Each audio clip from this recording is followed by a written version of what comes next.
Bismillahirrahmanirrahim. Assalamu alaikum grade 7. Hope so you all are fine. My name is Farwa Tariq and I am your science teacher. तो chapter हमने start किया हुआ था that was nutrition in animals. अभी तक हमने देखा कि जो ह्यूमन बींग्स हैं उनके अंदर किस तरह से डाइजेस्टिव प्रोसेस हो रहा है, यानी कि वो होलोजोइक न्यूट्रिशन को फॉलो करते हैं।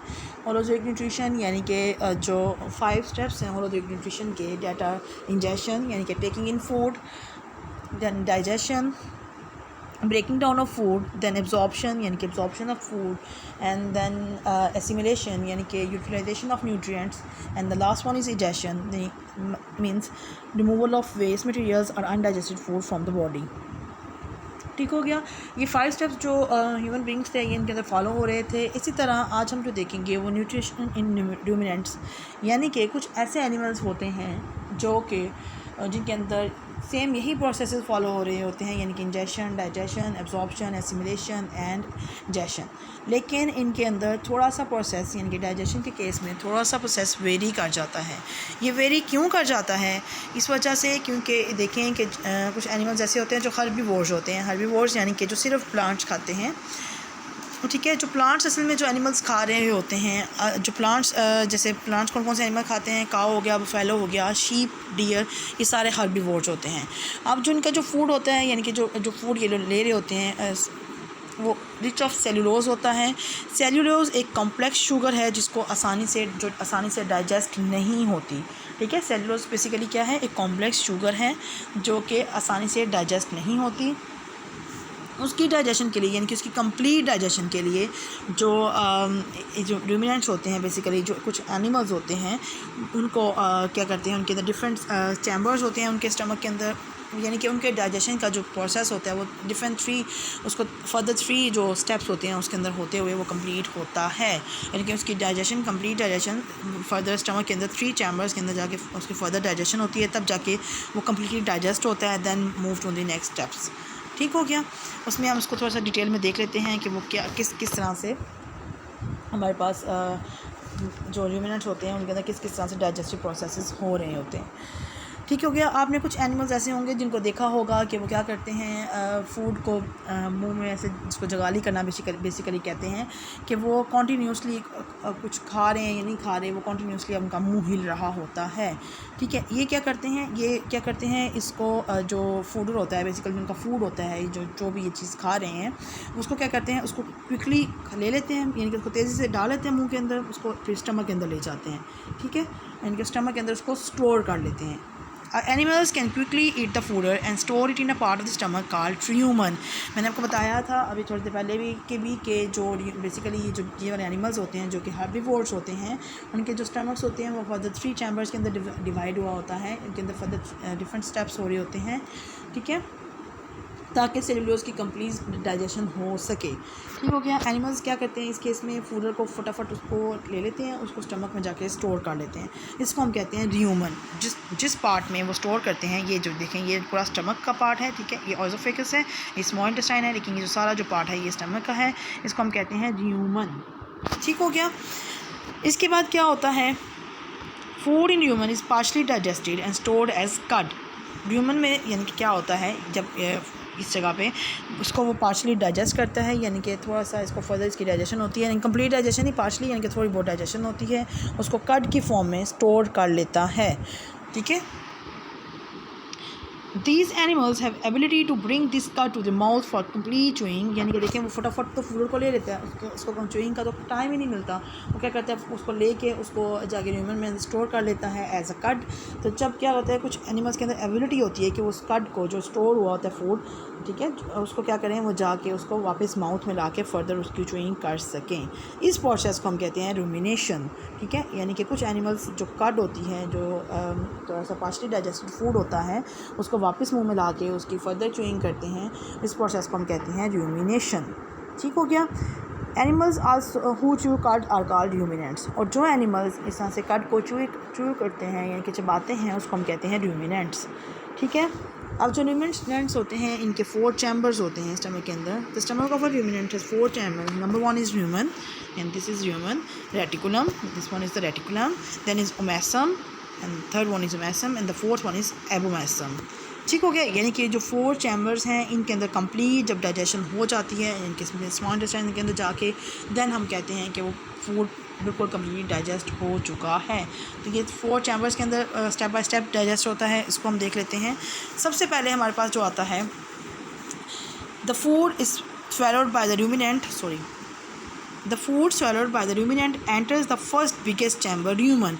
यानी कि जो सबसे बड़ा चैम्बर है वो rumen है। फूड यहाँ से उसने मुंह से लिया, यानी कि आइजोफेगस की मदद से, जो राह की नाली होती है उसकी मदद से वो किस में आ गया, rumen के अंदर आ गया, जो यानी कि जो सबसे बड़ा चैम्बर हो गया। ठीक हो गया, ये इसका फर्स्ट स्टेप हो गया। इसके बाद ये क्या करता है, then cud is move to the reticulum. यानी कि इसके बाद ये जो हमारे पास फूड होता है, यानी कि जो फूड होता है ये क्या करता है, रेटिकुलम की तरफ मूव करता है। ये इसका सेकंड पार्ट हो गया। मुंह से आया, मुंह से आइजोफेगस की मदद से र्यूमन में आके स्टोर हुआ, र्यूमन से ये रेटिकुलम की तरफ मूव कर गया। ठीक हो गया। From reticulum, it is returned to the mouth to be broken into smaller pieces and converted into soft pulp called cud। ठीक है। अब इस केस में जब क्या होता है कि जब ह्यूमन से वो रेटिकुलम में गया, रेटिकुलम में से दोबारा ये मुंह की तरफ चला जाएगा। ठीक हो गया, यानी कि रेटिकुलम से दोबारा ये मुंह की तरफ जाएगा। जब मुंह चला जाएगा ये स्मॉलर पीसेस में कन्वर्ट हो जाएगा। अब जो ये सॉफ्ट पल्प का मतलब ये होता है कि ये स्लाइवा के साथ मिक्सअप होके थोड़ा सा फ्लूइडी मटेरियल बना लेता है। बेसिकली वो सॉफ्ट एक सेमिक लिक्विड जो पेस्ट बन जाता है उसको हम कर्ड बोलते हैं। ठीक है। तो ये जो प्रोसेस होता है, ये जो सारा प्रोसेस है, यानी कि स्टोर फूड यहाँ से रेटिकुलम से मुंह की तरफ वापस गया, वहाँ पे फर्दर चूइंग हुई, जो बेसिकली इसको हम कट कहते हैं। ये सारा प्रोसेस इसको हम कहते हैं र्यूमिनेशन में ही जो कट होती है वो स्लाइवा के साथ मिक्सअप होती है और सेमी लिक्विड पेस्ट बनाती है। ठीक हो गया। जब सेमी लिक्विड पेस्ट बन जाता है हमारे पास, सेमी लिक्विड पेस्ट बनने के बाद, यानी कि देखिए मुंह के अंदर सेमी लिक्विड पेस्ट सब बन गया, वो डायरेक्टली किधर चला जाता है, ओमेसम के अंदर, थर्ड चैम्बर के अंदर चला जाता है। ठीक हो गया।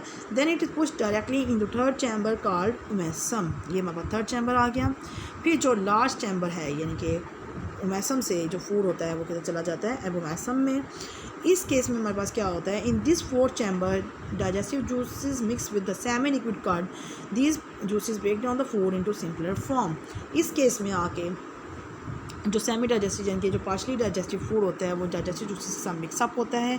उसको मिक्सअप होने के बाद, यानी कि जो कर्ड होता है वो मिक्सअप होने के बाद सिंपलर सब्सटेंसेस के अंदर कन्वर्जन हो जाती है। ठीक हो गया। इसके तो वो कंप्लीट जो उसकी कन्वर्जन होती है वो कहाँ आके होती है, एबोमेसम के अंदर। ठीक है।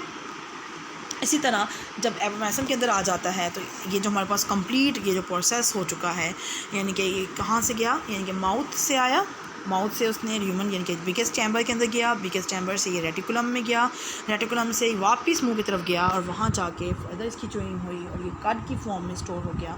और इस प्रोसेस को हम र्यूमिनेशन बोलते हैं। इस र्यूमिनेशन में जो कट होता है बेसिकली वो स्लाइवा के साथ मिक्सअप होकर सेमी लिक्विड पेस्ट बनाता है और डायरेक्टली उसको किधर चला जाता है, वो फूड ओमेसम के अंदर। नेक्स्ट वो ओमेसम से फोर्थ चैम्बर के अंदर दैट इज़ एबोमेसम के अंदर आ जाता है और इस इधर आके वो उसके डाइजेस्टिव जूसेस के साथ मिक्सअप होके वो क्या करता है, सिंपलर फॉर्म में कन्वर्ट हो जाता है।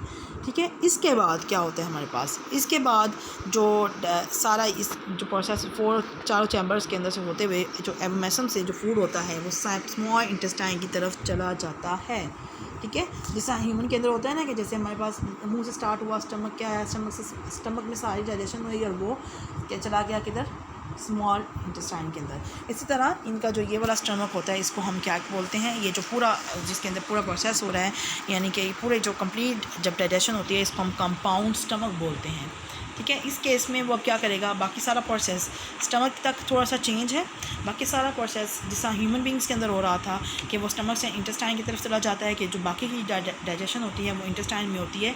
इसी तरह इन रूमिनेंट्स के अंदर भी जो कंपाउंड स्टमक है उसके अंदर सारी डाइजेशन होने के बाद जो बाकी की डाइजेशन होती है वो स्मॉल इंटेस्टाइन के अंदर जाके होती है। फिर स्मॉल इंटेस्टाइन के अंदर जाके बाकी की डाइजेशन जो जिसमें जो हमारे पास वाटर होता है वो लार्ज इंटेस्टाइन के अंदर एब्जॉर्ब हो जाता है और बाकी के जो फूड मटेरियल्स होते हैं या जो वेस्ट मटेरियल्स होते हैं या जो अनडाइजेस्टेड फूड होते हैं वो एनएस के थ्रू बॉडी से निकल जाते हैं। ठीक हो गया। समझ आ गई इस चीज़ की आप लोगों को अच्छे से। इसमें क्या हुआ कि माउथ से स्टार्ट हुई, माउथ से इंजेक्शन के बाद ऑइलोफेगस को थ्रू कंपाउंड स्टमक के अंदर आ गया। कंपाउंड स्टमक का मतलब यानी कि इसको फोर चैम्बर्स के अंदर डिवाइड किया गया। That was the biggest chamber is human, जिसके अंदर फूड ह्यूमन के अंदर आने के बाद देन रेटिकुलम की तरफ मूव करती है। रेटिकुलम से फिर मुंह की तरफ चल जाती है और फर्दर च्यूइंग मुंह के अंदर स्टार्ट होने के साथ साथ इस प्रोसेस को हम क्या कहते हैं, रूमिनेशन। फिर जो कड होती है यानी कि जो पार्शली डाइजेस्टेड फूड होता है वो स्लाइवा के साथ मिक्सअप होके, ठीक है, वो सेमी लिक्विड पेस्ट बनाता है और डायरेक्टली वो मैसम के अंदर चला जाता है। नेक्स्ट ये एबोमैसम के अंदर चला जाता है, ठीक है, जहाँ पे जाके डाइजेस्टिव जूसेस क्रिएट होते हैं। डाइजेस्टिव जूसेस क्रिएट होने के साथ फिर उसके जो डाइजेशन होती है वो बाकी की डाइजेशन वो स्मॉल इंटेस्टाइन में जाके होती हैं और लार्ज इंटेस्टाइन के अंदर जाके जो बाकी का वाटर होता है वो एब्जॉर्ब हो जाता है और फिर साथ से जो बॉडी के अंदर से जो वेस्ट मटेरियल्स होते हैं या हमारे पास ये जो अनडाइजेस्टेड फूड होते हैं वो एनएस के थ्रू निकल जाते हैं।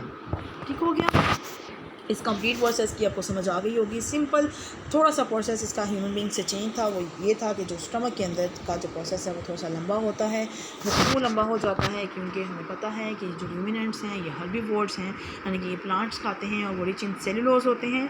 और सेलुलोज जो होते हैं वो कॉम्प्लेक्स शुगर होती है, वो आसानी से ब्रेक डाउन नहीं होती, जिसकी वजह से ये थोड़ा सा जो इसका डाइजेशन का प्रोसेस है इसको कम्प्लीट होने में थोड़ा सा टाइम लग जाता है। ठीक हो गया इसका। देन ये सारा ये देख लिया हमने कि किस किस तरह से रूमिनेंट्स के अंदर डाइजेशन हो रही है। अब आपने क्या करना है, आपने इसकी कंप्लीट डायग्राम बनानी है। Draw the complete diagram showing digestive process in ruminants. आप इसके ऊपर सिंपल ये भी बना लें तो इनफ है, ज़रूरी नहीं है कि आप पूरा जानवर बनाएं देन उसके अंदर इस तरह से शो करें। अगर आप बना सकते हैं तो वेल एंड गुड, बहुत अच्छी बात है, ठीक है। इसको आप किसी भी कॉपी के ऊपर किसी भी शीट के ऊपर बना लीजिएगा। उम्मीद करती हूँ अच्छे तरीके से समझ आ गया होगा। अपना ख्याल रखिएगा। अल्लाह हाफिज़।